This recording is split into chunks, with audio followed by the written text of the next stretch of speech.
Bonjour chers abonnés, j'espère que vous allez bien, que tout le monde va bien.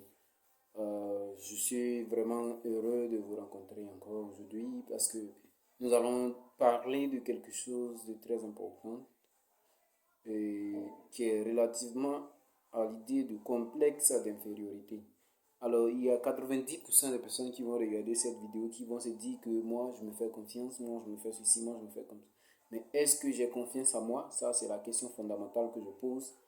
Alors, non, le complexe, j'allais dire, d'infériorité est un sentiment que l'on a de lui-même à- dans son incapacité à croire en ce qu'il fait ou en sa capacité à réaliser les choses.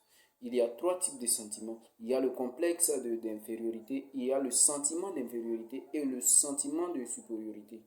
Le complexe d'infériorité, c'est dans la mesure où l'homme s'avoue déjà vaincu, qu'on on s'est dit que on est incapable de faire ce que tout le monde fait, on est incapable de réaliser ou réussir quelque chose. Ça, c'est dans le cadre du complexe d'infériorité.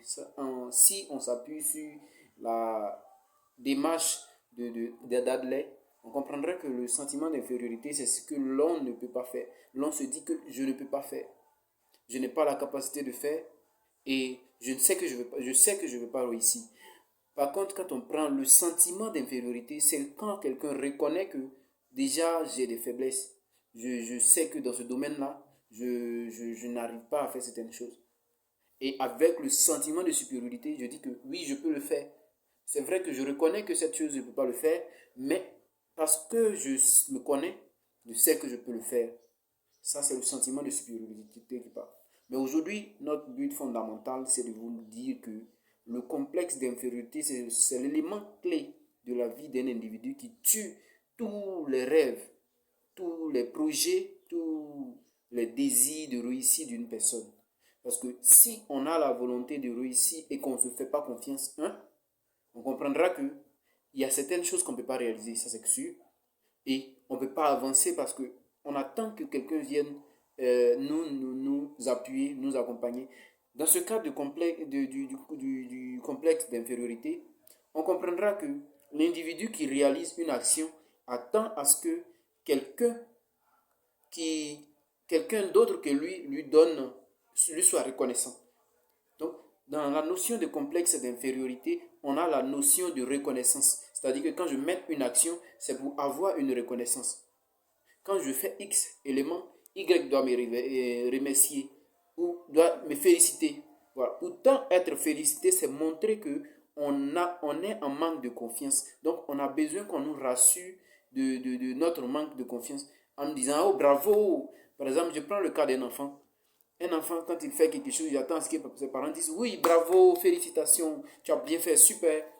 Donc, l'enfant attend toujours une récompense des parents.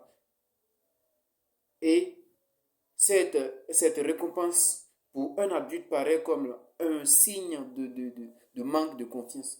Quand je dis j'ai confiance en moi, quand je dis je me fais confiance, ces choses-là, je n'attends pas de récompense. Quand je mène une action, peut-être il peut avoir la gratitude, mais je n'attends pas à ce qu'on me récompense pour cela. Donc, de façon pêle-mêle, on comprend que le complexe d'infériorité, c'est le sentiment qui nous anime à ne pas faire mieux que ce qu'on peut faire, à sous-estimer nos propres compétences et à valoriser la compétence d'autrui. Bah, mon voisin est fort que moi, donc je compte sur mon voisin pour réussir mon examen. Je sais que mes parents ont l'argent et donc je pense que moi, je ne suis pas obligé de réussir. Et le jeu qui est un déterminisme causal, va nous pousser à ne pas faire ce qu'on a dit qu'on ne pourra pas faire. C'est-à-dire que quand je dis que ceci, je ne peux pas le faire, à cause de l'élément G qui parle là, on est en incapacité de reproduire ou du moins d'améliorer notre situation. Et donc, on reste dans une situation statique où rien ne change. Et comme ici en Afrique, hein, on finit par accuser les pauvres sorciers. Et c'est mon grand-père, c'est ma grand-mère, c'est mes grands-parents qui ont fait ceci, cela, c'est ma maman, etc. Et on accuse, on porte un regard accusateur. Et donc, pour surmonter ce sentiment, que doit faire l'individu dans ce cas de figure? D'abord, numéro un, arrêter les phrases négatives à son égard. C'est-à-dire que moi là, je ne peux pas faire ceci. Moi, chez nous, on ne fait pas ça. Arrêter, se débarrasser comment on appelle ça, des dogmes qui maintiennent l'homme dans son état de pauvreté, dans son état de, de mécontentement et de son état de détresse. Voilà, c'est le mot que je cherchais. C'est dans cet état-là. Et il faudrait se fixer les objectifs. Et avant même les objectifs, on doit prendre une décision. C'est là l'élément clé pour résoudre ce problème. Quand tu prends une décision de passer à autre chose, ta vie va décider ou ton vocabulaire va changer.